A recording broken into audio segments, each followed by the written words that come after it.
about how will you react when it happens in your hometown. Will your composure be where it is? And hopefully it has been. But we'll be honest, there have been times where we've had to step out this morning. But that is very difficult. But we can break this down in three things that you need to know. Right. And those three things are 5 people are confirmed dead by Metro Police as of right now. We know 1 police officer has been transported to the hospital, condition unknown. This happened this morning. The first shots were fired, as we understand, around 8:42 this morning at the Old National Bank in downtown Louisville, just east of the main corridor of downtown Louisville, right next to Louisville Slugger Museum.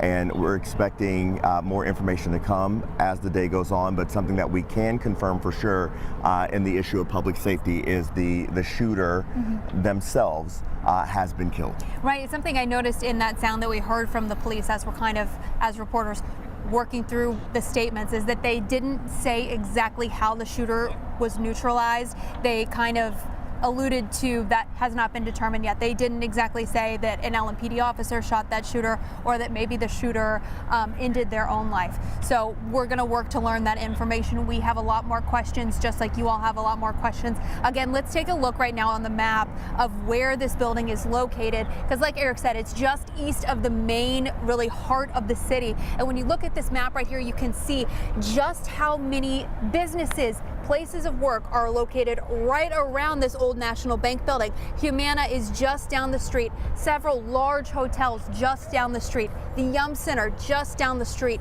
This really is the city center. And you can imagine when those shots were fired at around 8:40 this morning, the amount of people in the area. I mean, it took Eric and I time to get here, just trying to get through morning commute traffic. And we're 3 blocks away. And we're 3 blocks away. I mean, it was a typical Monday, especially a Monday morning commute.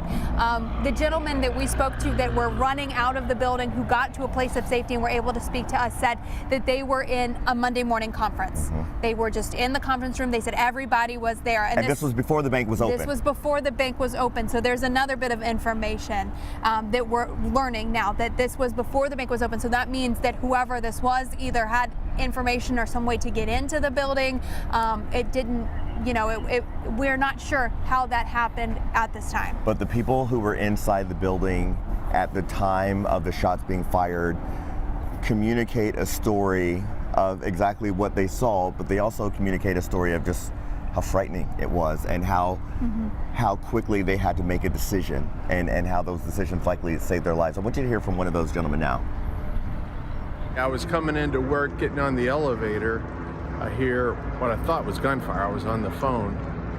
I just walked out of the elevator and into the garage, and then I heard multiple shots again, and I just ran outside, and then there were 2 police officers here on Preston. They said, run for cover, so I just ran. Exactly which building were you in? The Preston Point building right here. So it was on the first floor, it sounded like. What time was this? 8:42. Very precise. Yeah, I was on the phone so I could see the clock. Got you.